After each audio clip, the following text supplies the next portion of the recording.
Hello students, आज हम आखिरी लेक्चर पढ़ेंगे। चैप्टर का नाम है रिटायरमेंट ऑफ पार्टनर। इसके पहले हमने क्या देखा, तो एक बेसिक इंट्रोडक्शन लेक्चर देखा। उसके बाद में हमने किया रेशो कैलकुलेशन और उसके बाद किया ट्रीटमेंट ऑफ गुडविल। आज आखिरी लेक्चर, इसमें हम करेंगे जितनी भी रिमेनिंग एडजस्टमेंट्स है चैप्टर में। जो क्वेश्चन में क्या क्या दिया होता है पता है अपने को, बैलेंस शीट दिया रहेगा और कुछ एडजस्टमेंट या फिर एडिशनल इन्फॉर्मेशन, तो उसको कैसा ट्रीटमेंट देना है वो हम देखेंगे। हालांकि इसमें से ज़्यादातर हमने एडमिशन ऑफ पार्ट में कवर कर लिया था, लेकिन फिर भी हम लोग एक बार रिवाइज भी कर लेंगे उसको। ठीक है, तो स्टार्ट करते हैं। सबसे पहला एडजस्टमेंट जो आता है और सबसे इम्पोर्टेंट और जो क्वेश्चन में आता ही है, रिवैल्यूएशन। तो रिवैल्यूएशन किस चीज़ का? रिवैल्यूएशन ऑफ एसेट्स और लायबिलिटीज़। तो रिवैल्यूएशन मतलब क्या? रिवैल्यूएशन मतलब इंक्रीज भी हो सकता है या फिर डिक्रीज भी हो सकता है। तो एसेट की वैल्यू में या फिर लायबिलिटी की वैल्यू में इंक्रीज और डिक्रीज अगर हुआ तो उसको हम कैसा लिखेंगे या फिर उसको क्या ट्रीट करेंगे, कैसा ट्रीट करेंगे। तो दो इफेक्ट के साथ में देखेंगे हम लोग। सबसे पहले मैंने देखो कॉलम बना के रखा हूँ, फर्स्ट इफेक्ट और सेकेंड इफेक्ट का। पहला एडजस्टमेंट है रिवैल्यूएशन मतलब इंक्रीज इन एसेट्स। अगर मेरा एसेट बढ़ा तो क्या होगा? एसेट बढ़ा मतलब मेरे एसेट्स में ऐड करना पड़ेगा मुझे। जिस भी एसेट में इंक्रीज हुआ है उसमें ऐड कर देंगे। और दूसरा, रिवैल्यूएशन अकाउंट के क्रेडिट साइड में, क्योंकि रिवैल्यूएशन अकाउंट की क्रेडिट साइड मतलब प्रॉफिट्स, तो एसेट में इंक्रीज हुआ मतलब प्रॉफिट हुआ, तो प्रॉफिट कहाँ पे दिखता है? रिवैल्यूएशन के क्रेडिट में। दूसरा एडजस्टमेंट आ सकता है डिक्रीज इन एसेट्स। अब उसका ही रिवर्स, एसेट की वैल्यू कम हो गई, तो एसेट की वैल्यू कम हो गई मतलब क्या करना पड़ेगा? सबसे पहले एसेट्स में से लेस करना पड़ेगा बैलेंस शीट में। और दूसरा, एसेट की वैल्यू कम हो गई तो अपने लिए लॉस है, और लॉस कहाँ पे लिखा जाता है? रिवैल्यूएशन अकाउंट के डेबिट साइड में। Adjustment number 3, increase in liability. अब लायबिलिटी, अपनी लायबिलिटी मतलब कर्जा, और लायबिलिटी अगर इंक्रीज हो गई, बढ़ गई, तो दुख की बात है, लॉस हो जाएगा अपने लिए।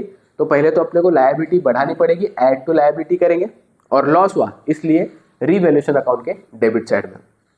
नेक्स्ट है डिक्रीज इन लायबिलिटी। लायबिलिटी कम हो गई, अब लायबिलिटी कम हो रही है मतलब लेस फ्रॉम लायबिलिटी तो करनी ही पड़ेगी, तो लेस फ्रॉम लायबिलिटी। और लायबिलिटी अगर कम हो गई तो अपने लिए वो प्रॉफिट की बात है, इसलिए रिवैल्यूएशन अकाउंट क्रेडिट। ये रूल हमने पहले ही पढ़ा था एडमिशन ऑफ पार्टनर में कि रिवैल्यूएशन अकाउंट की जो भी डेबिट साइड रहेगी वहाँ पे क्या आएगा? जितना भी प्रॉफिट है, सॉरी, रिवैल्यूएशन के डेबिट साइड में जितने भी एक्सपेंसेस या फिर लॉसेस है वो आएंगे, और रिवैल्यूएशन अकाउंट के क्रेडिट साइड में जितने भी प्रॉफिट्स है या फिर इनकम है वो सब आएगा। क्योंकि इसका नेचर क्या है इस अकाउंट का? तो नॉमिनल अकाउंट। तो रूल के हिसाब से डेबिट में एक्सपेंसेस लॉसेस आएंगे, क्रेडिट में इनकम्स और गेन्स आएंगे। तो ये अपना रिवैल्यूएशन वाला पार्ट हो गया। नेक्स्ट है capital brought in by partner. जो भी पार्टनर कुछ कैपिटल बिजनेस में लेके आता है उसको हम लोग कैसा दो इफेक्ट देंगे। तो सबसे पहले तो बिजनेस में कैश आ रहा है, और कैश आया तो कैश में ऐड करना पड़ेगा। ठीक है, बैलेंस शीट में कैश होता है उसमें ऐड कर देंगे। दूसरा, पार्टनर ने कुछ कैपिटल लाया मतलब उसके कैपिटल में तो बढ़ाना पड़ेगा, और कैपिटल बढ़ाएंगे कैसे? तो क्रेडिट करके। तो जिस पार्टनर ने कैपिटल लाया है उस पार्टनर के कॉलम में क्या करेंगे हम लोग? क्रेडिट साइड में उस अमाउंट को लिख देंगे। ये हो गया अपना कैपिटल ब्रॉट इन का दो effect. Next, amount payable to retiring partner to be kept as loan. Question में अपने को इन्फॉर्मेशन दिया रहेगा कि जो भी रिटायरिंग पार्टनर है उसको जो पेमेंट करना है वो किस तरीके से पेमेंट करना है। तो ज़्यादातर क्वेश्चन में ऐसे ही बोला जाता है कि उसका जो भी लोन है वो भी हम लोग पे नहीं कर रहे, उसको हम लोग एज ए लोन बिजनेस में ही रखेंगे कि अमाउंट पेएबल है, बाद में कभी देंगे। तो जब भी ऐसा कुछ बोलेंगे तो हमको क्या करना है? तो पार्टनर्स कैपिटल अकाउंट को हम जब क्लोज करेंगे ना, तो उस पार्टनर का जो भी बैलेंस मिलता है वो डेबिट साइड में मिलेगा। इसलिए मैंने यहाँ पे लिखा हो कि पार्टनर्स कैपिटल अकाउंट के डेबिट साइड में वो अमाउंट आएगी, वो ऑटोमेटिक आएगी जब हम लोग अकाउंट को क्लोज करेंगे, मतलब बैलेंस शीट फिगर मिल जाएगी। यही हो गया इसका पहला इफेक्ट। अब ये लोन पार्टनर का लोन हो गया। पार्टनर का लोन मतलब बिजनेस के लिए ये लायबिलिटी हो गई, तो बैलेंस शीट की लायबिलिटी साइड में हम उसको कैरी फॉरवर्ड करके लेके जाएंगे। ठीक है, ये हो गया तीसरा एडजस्टमेंट। इतनी ही एडजस्टमेंट अपने को पढ़ के जानी है, बाकी फिर छोटी मोटी कुछ एडजस्टमेंट रहेगी तो हम लोग एक्स्ट्रा रहेगा उसको सॉल्व कर सकते हैं, और मुझे नहीं लगता कि इसके अलावा और भी कोई एडजस्टमेंट आ सकती है। तो रिवैल्यूएशन, कैपिटल ब्रॉट इन और amount payable to retiring partner, ये तीन तरीके की एडजस्टमेंट है जिसमें सब कुछ कवर हो जाता है। इसके अलावा फिर कुछ गुडविल से रिलेटेड इन्फॉर्मेशन और एडजस्टमेंट आती है। हमने गुडविल में ऑलरेडी ट्रीटमेंट ऑफ गुडविल देख लिया है। गुडविल से रिलेटेड कुछ और एडिशनल चीज़ें हम लोग देखेंगे। ये एडजस्टमेंट नहीं है, ये एडजस्टमेंट नहीं है। देखते हैं कि और क्या है, हमने पहले रिवाइज कर लिया इसको, फिर हमने इसको पहले भी किया है, आज हम लोग एक बार फिर से रिवाइज कर लेते हैं इसको। क्या बोलेंगे, कैलकुलेशन ऑफ गुडविल अगर करना पड़ा, मतलब अमाउंट नहीं दिया है, अमाउंट अगर हमको कैलकुलेट करना है, तो मैंने बोला था इसका 2 मेथड होता है, लेकिन एग्जाम में हमको ज़्यादातर एक ही मेथड पूछा जाता है और वो है एवरेज प्रॉफिट मेथड। इसका फॉर्मूला क्या था, तो average profit into number of years of purchase, और average profit number of years of purchase question में दिया होता है।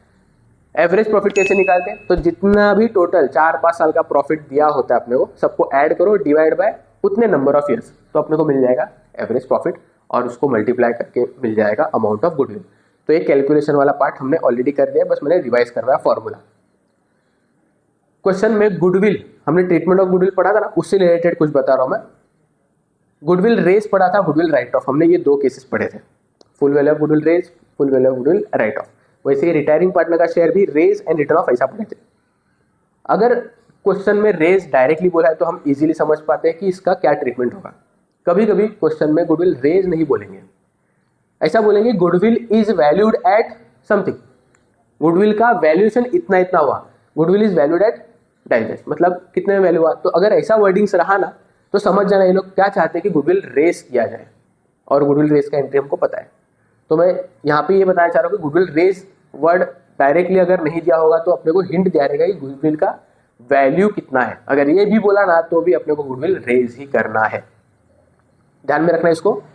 गुडविल राइट ऑफ या फिर गुडविल रिटर्न ऑफ, ये या तो डायरेक्टली दिया होगा, या तो अगर नहीं दिया है तो क्वेश्चन में दूसरे तरीके से बताया जाएगा कि goodwill is no longer necessary, goodwill is no longer necessary, ऐसा भी बोला रहेगा ना, तो हम लोग को समझ जाना है कि ये लोग चाहते हैं कि गुडविल को राइट ऑफ किया जाए, मतलब गुडविल राइट ऑफ का ट्रीटमेंट जो भी एंट्री है वो हम लोग को पास करना है।